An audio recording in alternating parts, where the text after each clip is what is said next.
Y en este momento hemos llegado a uno de los paneles más importantes de nuestra jornada para hablar de la regulación, garantías y la supervisión efectiva. Para esto invitamos a la señora Derenis López, asesora de la Subdirección de Regulación Prudencial de la Unidad de Proyección Normativa y Estudios de Regulación Financiera URF. También invitamos a la doctora María José Navarro, superintendenta de la Economía Solidaria, y a María Elena Grueso Rodríguez, directora de Fogacop. Este panel será moderado por Janet Barrera, gerente general de Coindegabo, una de las cooperativas anfitrionas de la ciudad de Bogotá. Ella es administradora de empresas de la Universidad de Boyacá, especialista en gerencia financiera de la Universidad Jorge Tadeo Lozano, con más de 25 años de trayectoria en el sector cooperativo financiero. Para ellas, una cordial bienvenida.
Bueno, muy buenas tardes una vez más para todos. Doctoras, un gusto estar con ustedes compartiendo este reto, porque pues el panel se llama La regulación y la supervisión en momentos difíciles. Y qué difícil momento que nos tocó finalizando la jornada de la tarde, captar la atención de todos ustedes, como lo decía nuestra presentadora, el panel más esperado, y más esperado porque pues tenemos a nuestros entes de regulación que han venido esforzándose en todos estos momentos por el bienestar de las cooperativas.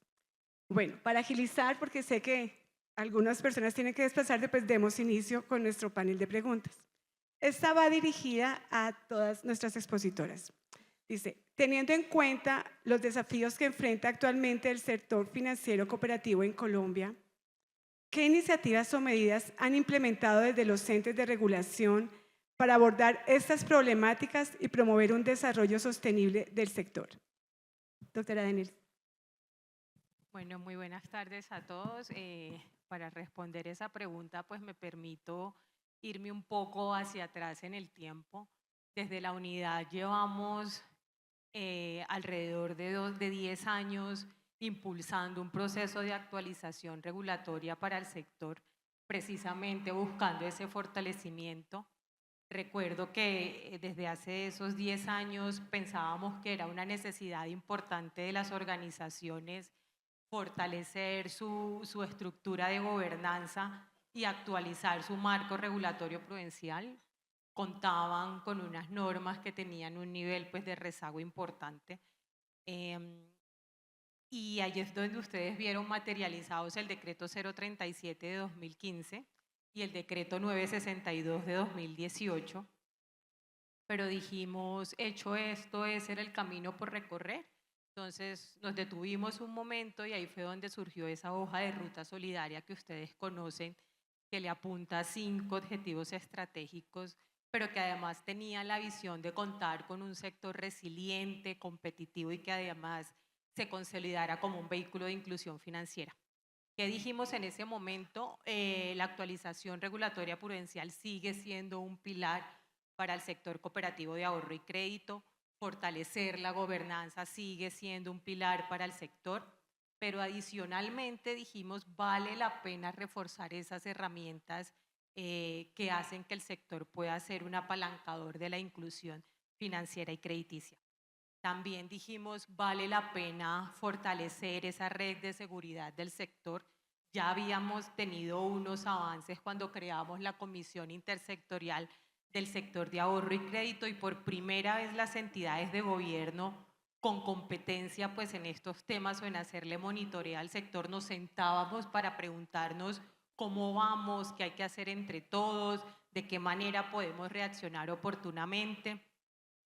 Y adicionalmente surgió una propuesta de somos un sector, en ese momento lo llamamos subsector, no llamándolos así porque tengan un nivel menor a otros, sino porque queríamos mostrarlo como una cajita del sector de la economía solidaria y de alguna forma comenzar a dar ese mensaje de que las organizaciones que lo componen comparten ese interés de prestar unos servicios financieros a la población colombiana. Entonces, con esos 5 objetivos estratégicos comenzamos un nuevo diseño regulatorio. Seguro podría contarles un montón de todas las cosas que hemos venido trabajando alrededor de esos 5 objetivos, pero me quisiera centrar en lo que nos hemos propuesto durante 2024 y 2025, porque de alguna forma anticiparlos en esos 5 años de trabajo que nos planteamos daban un mensaje de prioridad. Entonces, para hacer la base de ese diseño regulatorio dijimos, arranquemos con la categorización de organizaciones. No es un mensaje de ampliemos esas brechas que hay entre las organizaciones, sino comencemos a mostrar esa heterogeneidad del sector, que hay unas organizaciones de gran tamaño, unas organizaciones más pequeñas, que si bien hacen presencia en todo el territorio nacional y cada una llegan a un nicho de mercado importante, sí tienen necesidades regulatorias diferentes.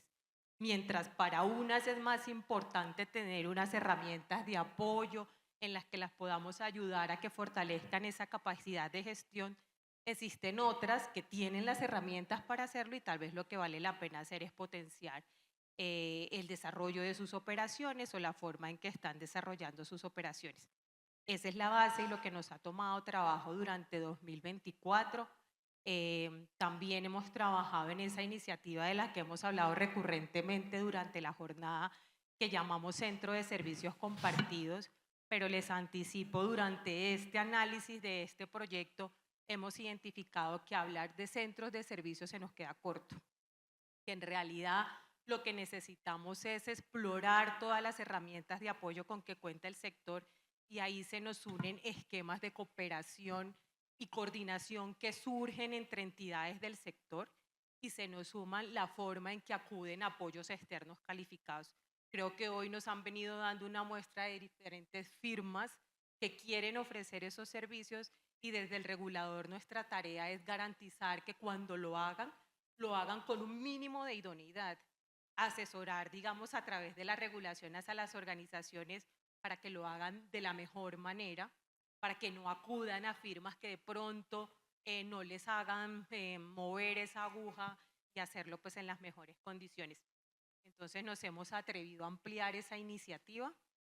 Ahí repito la chiva que nuestro subdirector dio en la palabra de apertura de esta mañana. Ustedes conocen que tenemos publicada un par de encuestas en nuestra página web.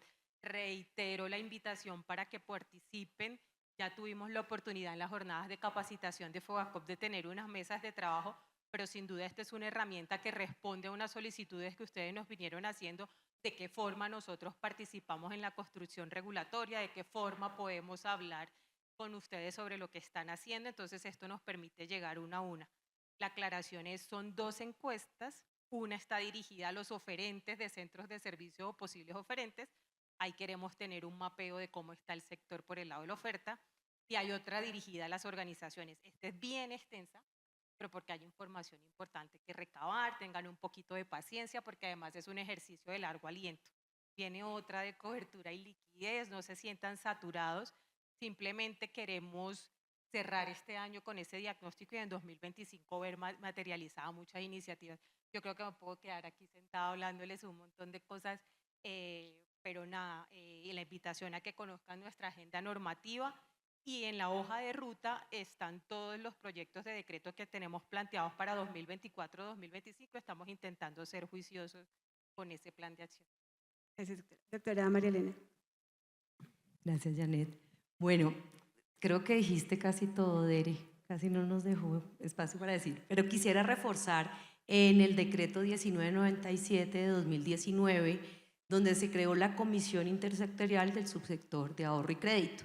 No teníamos una comisión donde pudiéramos sentarnos la red de seguridad del sistema cooperativo financiero para hacer el seguimiento, revisar cómo es el comportamiento, qué nuevas normas se necesitaban y trabajar en el fortalecimiento. Ya esto es un hecho, está precedida por el ministro de Hacienda de Crédito Público, nos reunimos cada 3 meses, la vicepresidencia la tiene la viceministra de Hacienda del Crédito Público, también está la Superintendencia de Economía Solidaria como el supervisor de las cooperativas de ahorro y crédito, está la Unidad de Regulación Financiera como el que proyecta las normas, como bien nos lo dijo Dere, y estamos nosotros, Fogacop, como el asegurador de depósito y la Superintendencia de Industria y Comercio en todo el tema de protección al consumidor. Entonces ya hay una instancia donde nos reunimos, trabajamos articuladamente la red de seguridad del sistema financiero cooperativo. Yo creo que eso es un avance importantísimo. Pero además de la mano de esa comisión, nosotros estamos haciendo un trabajo mancomunado.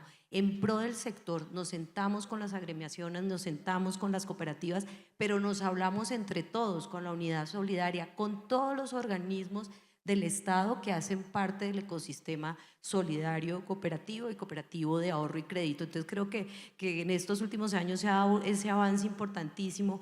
Plan Nacional de Desarrollo, yo creo que es la primera vez que vemos en el Plan Nacional de Desarrollo tanta importancia y se resalta la labor del sector cooperativo y cómo entendemos desde las entidades del gobierno nacional que son un sector estratégico para el desarrollo económico, social de las regiones y para la reactivación económica de nuestro país.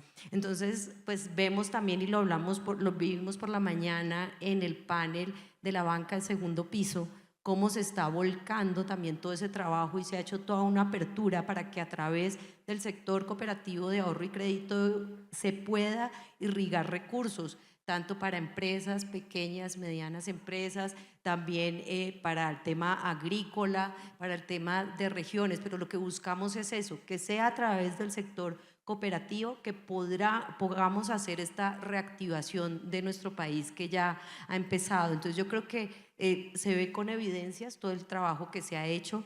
Desde Fogacop también hemos avanzado muchísimo, tenemos un nuevo sistema de seguimiento, nuestro indicador de riesgo compuesto.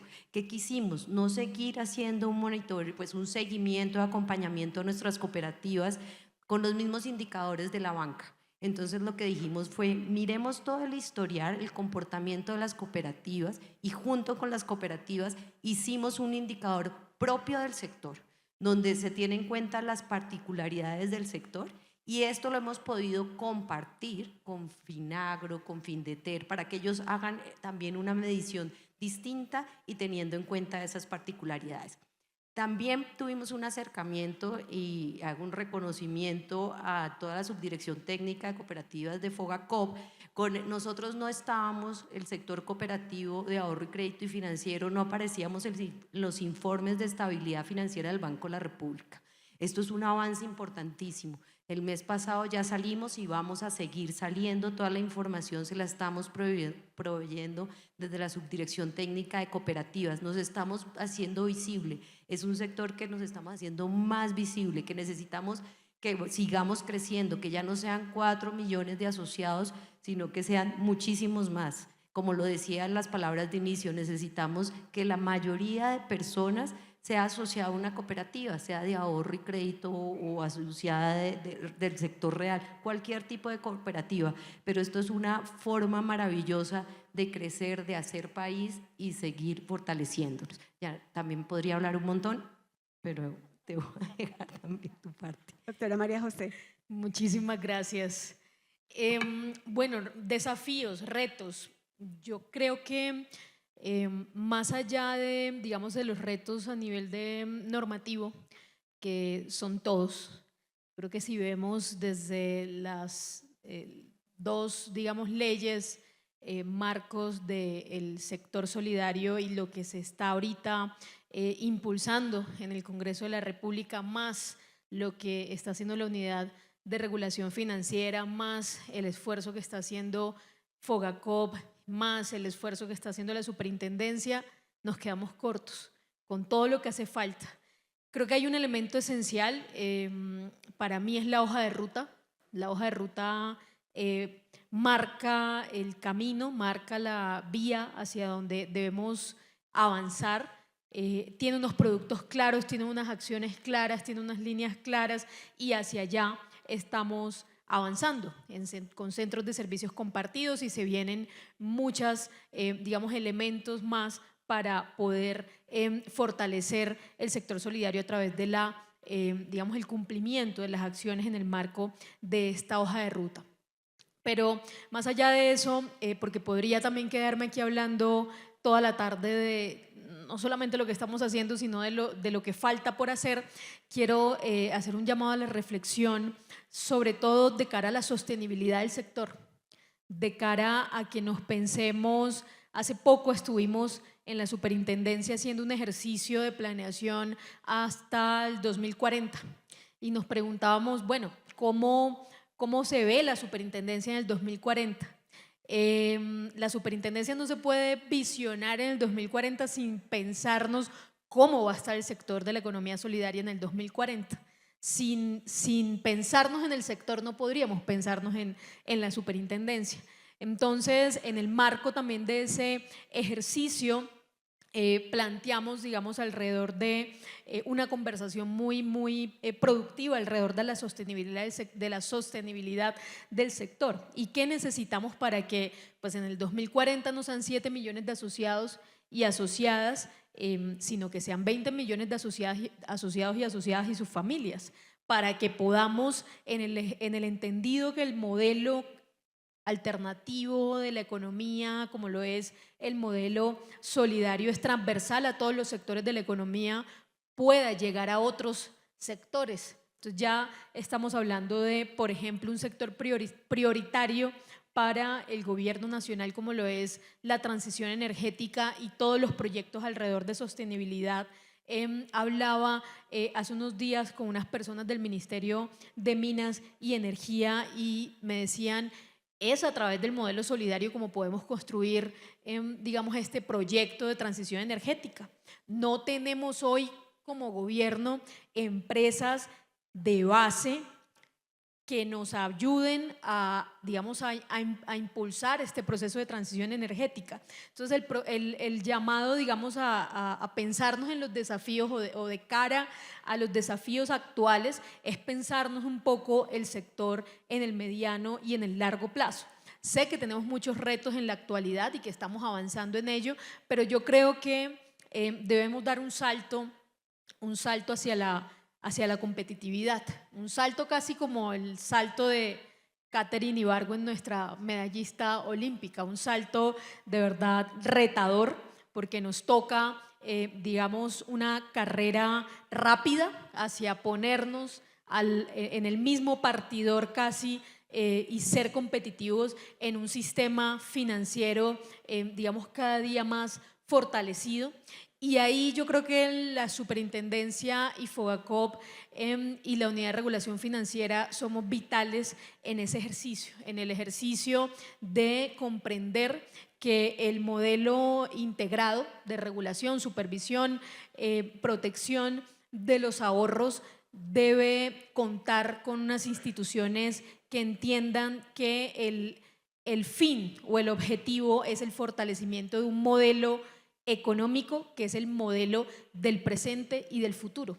Ese es esa es nuestra responsabilidad hoy. Nuestra responsabilidad hoy es que tenemos en nuestras manos, junto con ustedes, la protección y la sostenibilidad del modelo económico del presente y del futuro. La cooperación es el modelo económico del presente y del futuro de cara a todo lo que está sucediendo en términos de agua, en términos de energía, en términos de seguridad alimentaria y en términos de todas estas crisis que algunos autores dicen que son, digamos, crisis del sistema, es decir, que ya ni siquiera un solo país puede contra estas crisis. Ahí ese es el llamado, digamos, de nosotros como esa institucionalidad y que nos veamos un poquito más allá de los parámetros, digamos, operativos del día a día que nos requieren unos esfuerzos enormes, pero que también nos requieren un poco más de reflexión alrededor de lo que estamos fortaleciendo y de lo que estamos protegiendo como instituciones. Gracias, doctora. Doctora María Elena, cuéntenos rápidamente cómo es que el Fondo de Garantías de Entidades Cooperativas FOGACOP pudo poner en igualdad a los ahorradores de las cooperativas de ahorro y crédito y los ahorradores del sistema financiero tradicional en el beneficio del seguro de cobertura de ahorro a los ciudadanos. Bueno, pues antes de contarles la parte técnica, yo quiero hacer un reconocimiento público a Enrique. Enrique, cuando yo llegué al Fondo de Garantías, quiero contar una anécdota, fue y me pidió una cita y fue a visitarme, pero no fue muy contento. ¿Se acuerdan, Enrique? Fue bravo y me dijo, bueno, nosotros como sector tenemos unos dolores y parte de los dolores era que no tuviera la cancha igual en el tema de la cobertura. Y bueno, otros requerimientos que charlamos, nos tomamos un café con unas galletitas. Él no se fue muy convencido y después me dijo, yo pensé que era un director más que iba a pasar por la entidad y que no íbamos a ver qué iba a pasar, al que no se iba a dar esto igualar la cobertura. Enrique, de verdad, me vas a hacer falta. Tú sabes que además de hacer un trabajo profesional, somos amigos. Te agradezco por todo tu apoyo en todos estos años y de verdad que sí quiero hacerte este reconocimiento antes de dar ya la respuesta más técnica. Y yo creo que un aplauso para Enrique.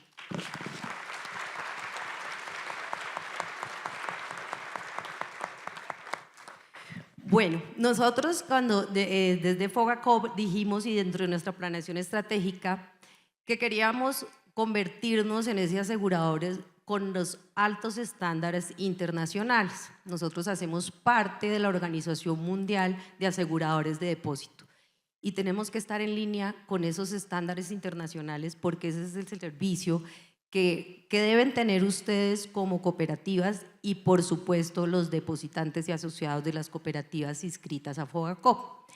Entonces desde ese estudio, primero empezamos hace 2 años. Hace 2 años teníamos una cobertura que era diferencial entre cooperativas financieras y cooperativas de ahorro y crédito. Entonces lo que hicimos fue, de la mano con el Banco Mundial, hicimos la revisión de la cobertura, pero empezando primero por la revisión de uno de los principios trascendentales que tiene que tener un asegurador de depósito, es su reserva. La reserva objetivo es cuánto dinero tiene que tener un asegurador de depósito para estar listo cuando deba pagar el seguro de depósito o cuando deba efectuar operaciones de apoyo. Las prácticas internacionales dice que debe tener una reserva objetivo del 3.5 o 4% del total de los ahorros para cuando son aseguradores de depósito que solamente tienen que pagar el seguro de depósito. Nosotros tenemos que pagar el seguro de depósito, pero además tenemos la posibilidad de hacer operaciones de apoyo. Entonces, haciendo esa revisión con nuestra subdirección técnica, el equipo técnico del Banco Mundial, establecimos que nuestra reserva objetivo debe estar entre el 4.5 o 7% del total de los ahorros. Es decir, tenemos que tener esa plata lista para poder pagar cualquier contingencia que se dé en ese momento. Entonces, una vez fijada la reserva objetivo y teniendo la tranquilidad de que contábamos con los recursos que debe tener un asegurador de depósitos, migramos a revisar el tema de primas. Como ustedes saben, y todos pues además les tocaba pagar la prima, teníamos una prima plana para todo el mundo, es decir, habían subsidios cruzados, independientemente de mi nivel de riesgo. Si yo era una cooperativa con un nivel de riesgo más bajo o mayor, con un apetito de riesgo mayor, pagaba lo mismo. Y dijimos, tenemos que seguir avanzando, al igual que han avanzado las cooperativas con sus análisis de riesgos y sus indicadores de riesgos. Y pasamos a una prima por nivel de riesgos, que lo que quiere decir es que cada cooperativa paga de acuerdo al nivel de riesgo que quiera asumir. Y esto además nos generó, y lo hemos visto, una cultura de revisión de los riesgos de las cooperativas. Ya los gerentes, los consejos de administración dicen, ¿por qué se me subió la prima de Fogacop? Entonces ya estamos muy atentos de nuestros indicadores y que vayan muy bien. Pero adicionalmente redujimos el medio con lo que pagábamos. Acuérdense que ustedes pagan el 0.5 del total de ahorros. Después bajamos al 0.45 y ahora estamos en el 0.3, es decir que ha habido unos ahorros importantes por tema de revisión de riesgos de cada uno de ustedes y por tema de que se bajó el valor. Entonces ya teniendo estos dos temas ya pudimos avanzar, hicimos un incremento en la cobertura y lo igualamos. Entonces ya no había diferencia entre cooperativas financieras de ahorro y crédito, sino que subimos la cobertura a 25 millones de pesos. Seguimos monitoreando, después de 2 años, volvimos a revisar cómo estaban los indicadores de las cooperativas en su IRC y por supuesto cómo estaba la reserva. Y fuimos más allá, que es otro de los temas que tienen los principios de la IADI para los aseguradores de depósito, es cuando hay múltiples aseguradores de depósitos en las regiones, como es nuestro caso, hay un asegurador para la banca y un asegurador para las cooperativas, el mensaje debería ser una sola cobertura, una cobertura igualitaria y si no es por el mismo valor, que cubra la mayoría de los ahorradores, a ese ahorrador no informado. Actualmente con nuestra cobertura estamos cubriendo en el 100% de sus depósitos al 98% de los ahorros. Y eso es lo que nos dicen las prácticas internacionales. Usted cubra a la gran mayoría, no a todas, a las personas menos informadas y al ahorrador informado, pues ellos ya saben cómo llevan sus depósitos y eso lo hemos logrado con nuestra reserva objetivo, con los indicadores de riesgo de liquidez y por supuesto de la mano de la supervisión. La supervisión también se ha fortalecido y las normas se han fortalecido. Entonces todo este trabajo, eso sí, les quiero decir, esto es un tema que va de la mano de unos estudios técnicos. Esto no es que de la noche a la mañana se sube el valor de la cobertura, sino que va de la mano de ese trabajo que ustedes también hacen y de ese buen manejo de los riesgos que tienen desde las cooperativas y una reserva fortalecida y un supervisor fortalecido. Gracias, doctora. La Unidad de Regulación Financiera, la Superintendencia de la Economía Solidaria y Fogacop han hecho esfuerzos por sacar adelante proyectos muy útiles para el fortalecimiento de nuestras organizaciones, como el aumento de la cobertura del seguro de depósitos, categorización y centro de servicios compartidos. Desde su experiencia, ¿cuál consideran que ha sido el impacto o los resultados más significativos de estos proyectos en las cooperativas? Para todas. Doctora. Bueno, creo que son beneficios que se ven a lo largo del tiempo y podría mostrarlo en diversas dimensiones, pero quiero concentrarme en los beneficios que representa tener una regulación prudencial robusta. A veces vemos estas reglas prudenciales como una limitante para poder dedicar tiempo, recursos, esfuerzos al desarrollo del objeto social de las organizaciones. Lo vemos como pues, una carga que me está implicando además que unos recursos económicos que yo podría estar utilizando en la prestación de servicios de ahorro y crédito lo tengo que emplear en una carga normativa o en tener que establecer unas reglas patrimoniales y ahí tener que recoger unos recursos o dejar quietos algunos recursos que pudiera estar aprovechando de alguna otra manera. Pero en sí la regulación prudencial tiene todos los beneficios para las entidades y debe ser vista con el mismo nivel de importancia con el que desarrollan su actividad financiera. ¿Por qué? Porque es precisamente ese esquema de gestión de riesgos, de liquidez, de crédito, de mercado, etcétera, que permite a las entidades garantizar o procurar su sostenibilidad. De nada sirven organizaciones que tengan la capacidad de prestar sus servicios cuando de otro lado pues están comprometiendo la viabilidad o su o su posibilidad de subsistencia. A mí me gusta compararlo, o en algún momento lo comparaba, como el equipo de seguridad que se coloca un ciclista.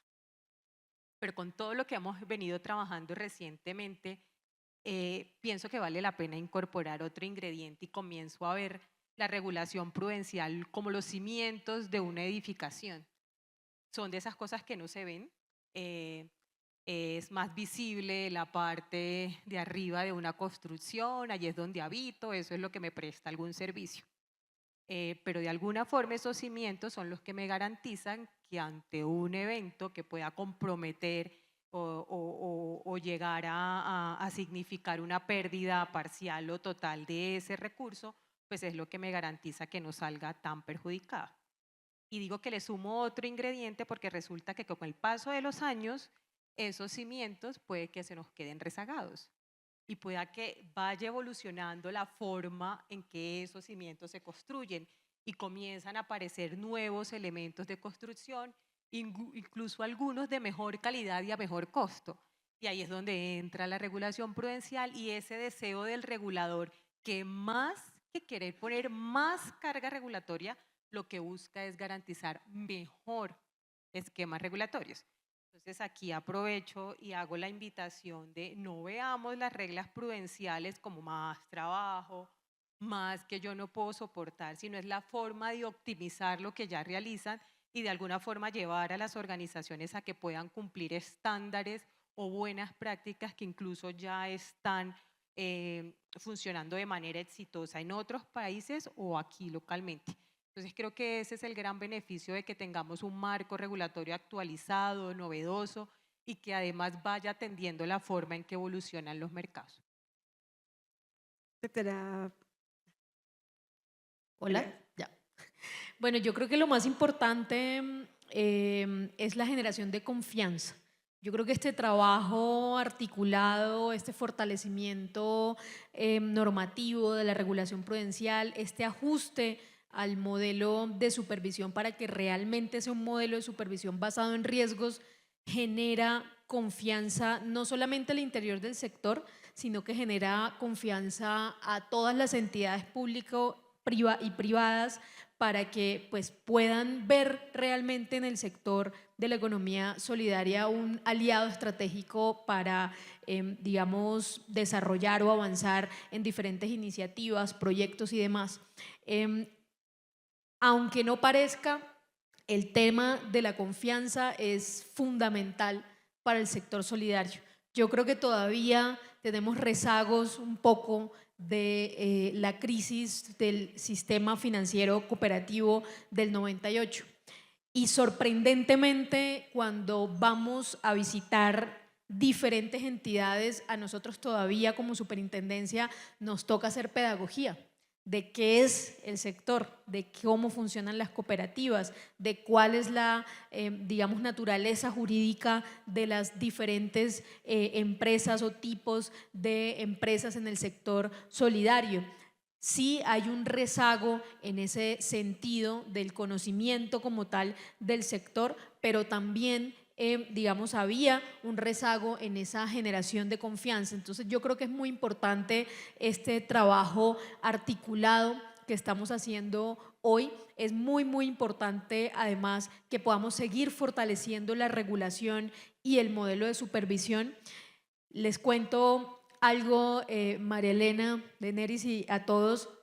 Cuando llegamos a la superintendencia, el modelo de supervisión era el modelo de supervisión basado en riesgos, pero absolutamente todo el aparato institucional, los informes, las entradas de información, las salidas de información, los procesos administrativos, etcétera, estaban en lógica de cumplimiento.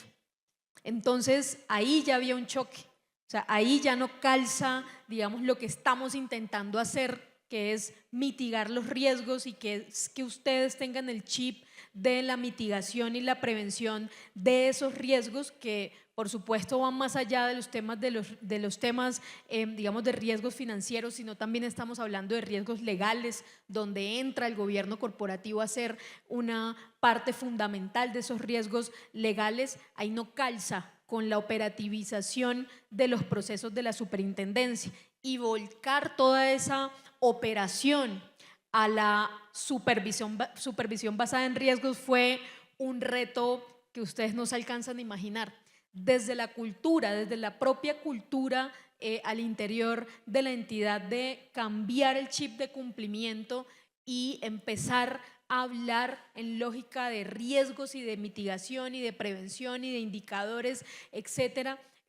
Habían dificultades. Hoy podemos decir que estamos, digamos, alineados, muy alineados con Fogacop en ese sentido, porque todo nuestro modelo es un modelo de supervisión basado en riesgos y los procesos internos ya están volcados hacia esa supervisión basada en riesgos. Y es precisamente eso, digamos, lo que tenemos que fortalecer de cara a que cada uno de ustedes de manera operativa al interior de las entidades, al interior de las empresas, empiecen a ver el rol de la superintendencia no de cara a que yo cumpla o no cumpla. A mí nada me dice que ustedes cumplan o no cumplan con una política X que exija la superintendencia. Eso no me dice nada. Me lo dice, ¿qué me dice más? Me dice más qué significa que ustedes no estén cumpliendo con la implementación de esa política, qué riesgo genera. Por ejemplo, temas relacionados con gobierno corporativo, ¿qué riesgo genera que haya una debilidad en ese sentido? Así que yo creo que la generación de confianza va de cara a fortalecer mucho más esos sistemas de riesgos, esos sistemas de gestión de los diferentes riesgos, ese reconocimiento también de que todos nosotros, todas nosotras, las que estamos acá sentadas, hacemos parte de una institucionalidad cuyo objetivo es mitigar los riesgos. Eso es fundamental. Vuelvo al tema de la confianza, porque todo esto genera no solamente fortaleza al interior del sector como tal, como ecosistema, sino también genera confianza de cara a cómo nos ven desde afuera, y eso es fundamental para poder crecer. Doctora María Elena.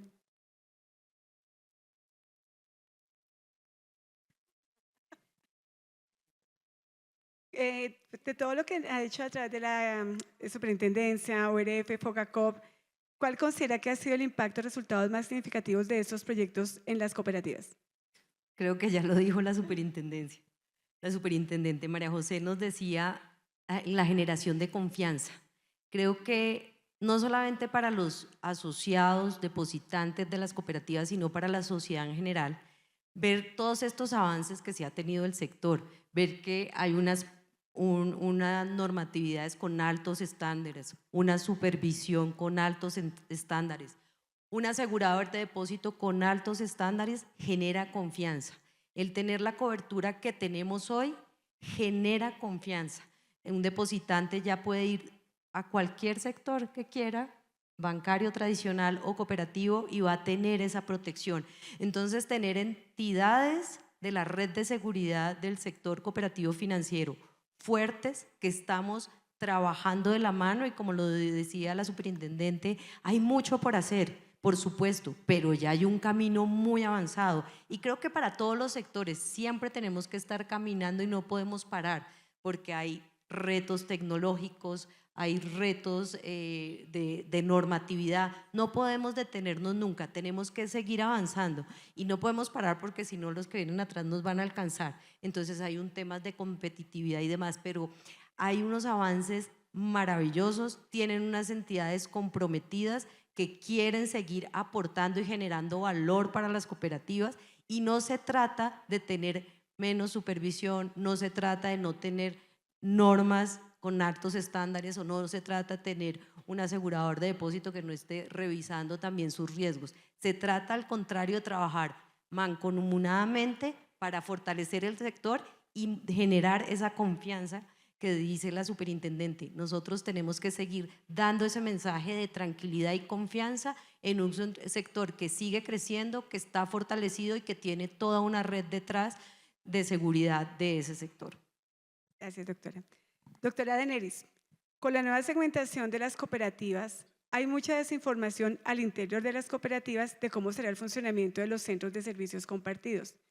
Pese a que ustedes han publicado 2 encuestas que buscan obtener opiniones e información de las entidades en temas de centros de servicios compartidos, esquemas de coordinación y cooperación y apoyo externo, le podemos contar rápidamente a nuestro auditorio los beneficios para las cooperativas a través de los centros de servicios compartidos y cómo creen que sería su funcionamiento. Bueno, creo que es un desconocimiento comprensible. Cuando expedimos la hoja de ruta, solo dimos el mensaje de que amparándonos en esas buenas prácticas y esos estándares internacionales, sería muy útil acoger dentro de la estructura del sector la figura de centros de servicios compartidos. Tal vez ahí nos atrevimos solo a decir, hay un mínimo de reglas que valdría la pena incorporar en esa regulación, por ejemplo, qué tipo de entidades son idóneas para desarrollar esta figura, cuáles son esas características mínimas que deberían cumplir, cuáles deberían ser ese tipo de servicios y productos que deberían prestar, entre otros. Pues como todos los procesos de expedición normativa que nosotros realizamos para esta figura de centros de servicios compartidos, como ya les dije, ampliada porque les estamos involucrando otras temáticas, pues nosotros hacemos un proceso de análisis de experiencia internacional, nos nutrimos de recomendación de expertos locales e internacionales, tal como hicimos en el proyecto de decreto de categoría, nos articulamos con el órgano de supervisión tratando de tener una propuesta lo más completa posible. Y para cerrar con broche de oro, el insumo que nos dan las entidades resulta totalmente relevante y reconociendo el número tan alto de organizaciones, pues es difícil poderlas escuchar uno a uno y por eso pues este tipo de herramientas como son las encuestas nos permiten recabar esa información. Que hemos visto muchos espacios de regulación, como les decía en la primera intervención, creemos que se puede dar líneas para garantizar que cuando se acudan a estas figuras se haga bajo las mejores condiciones posibles y también vemos un espacio de información que vale la pena fortalecer.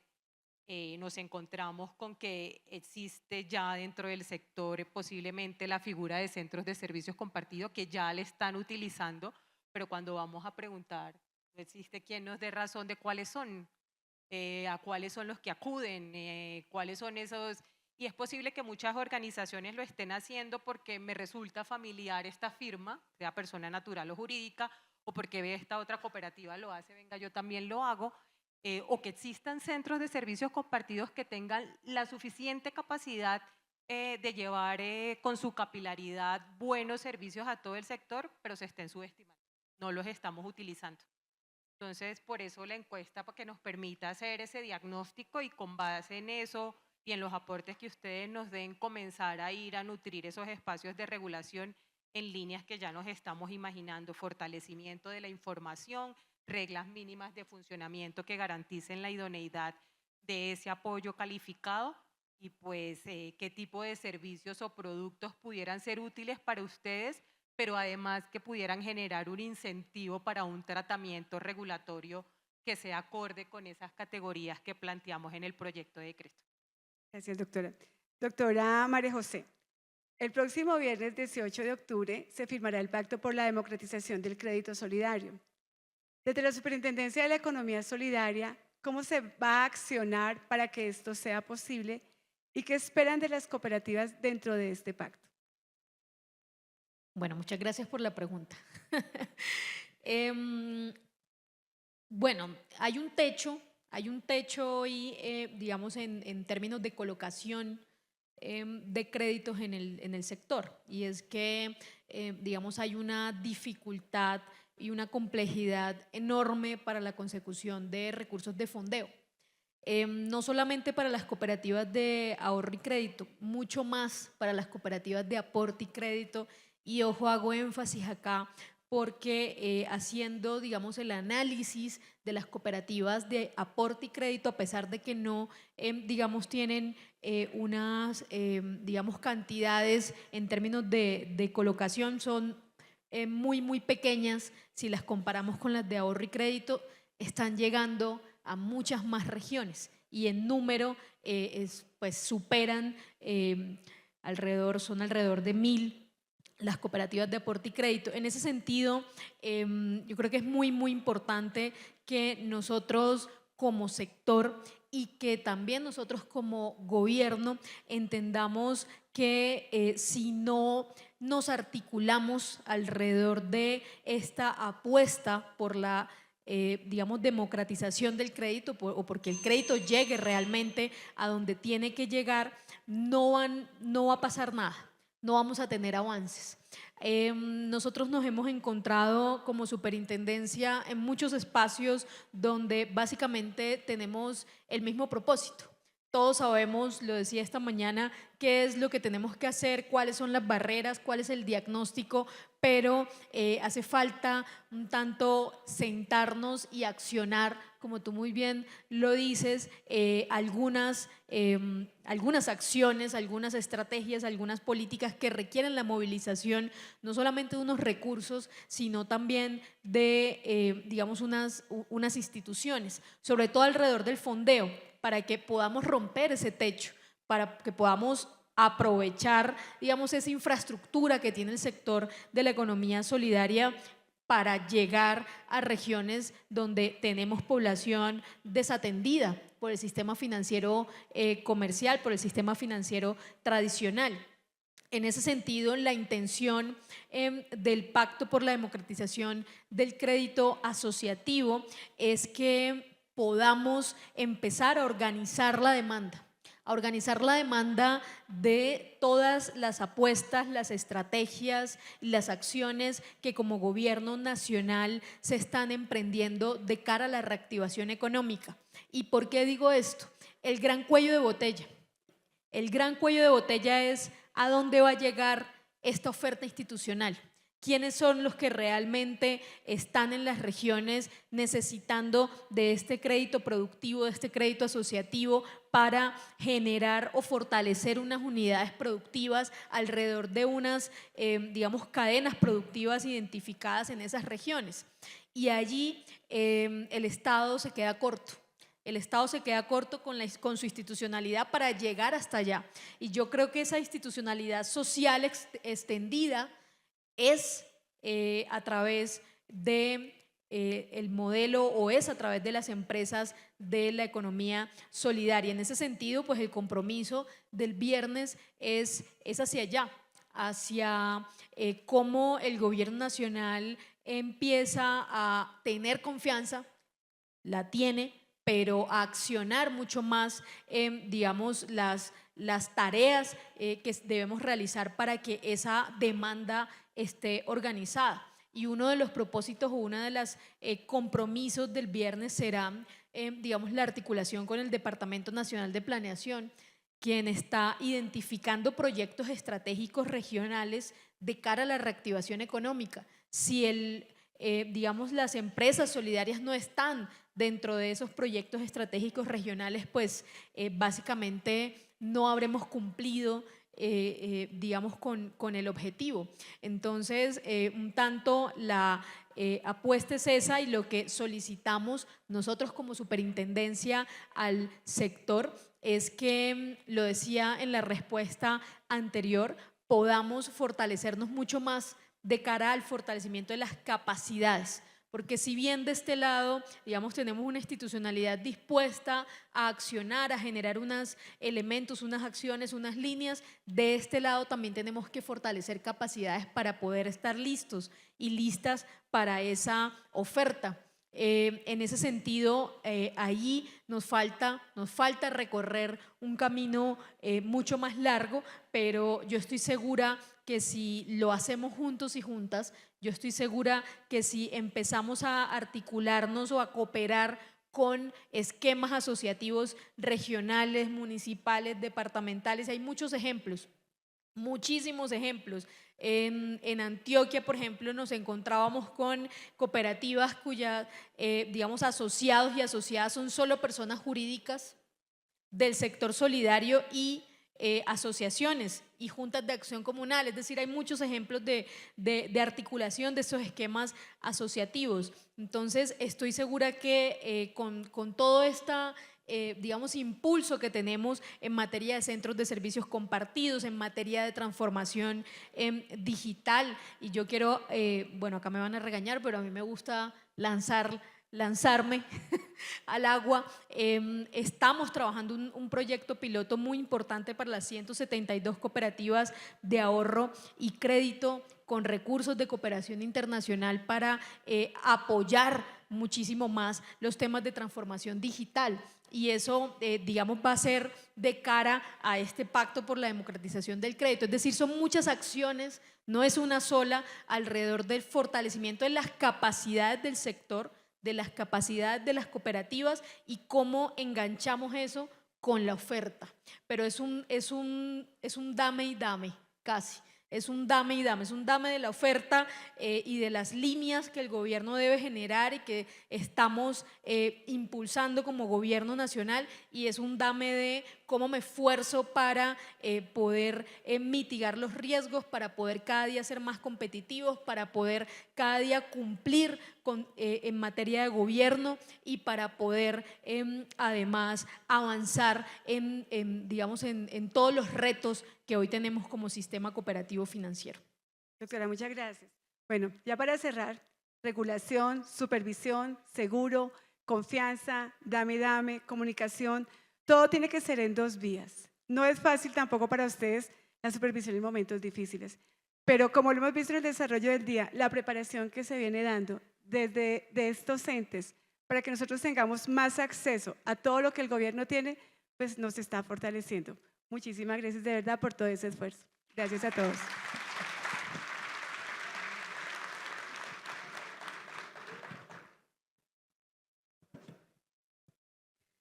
Un agradecimiento a nuestras panelistas por este enriquecedor espacio con temas tan importantes para nuestras entidades y un agradecimiento a nuestra moderadora.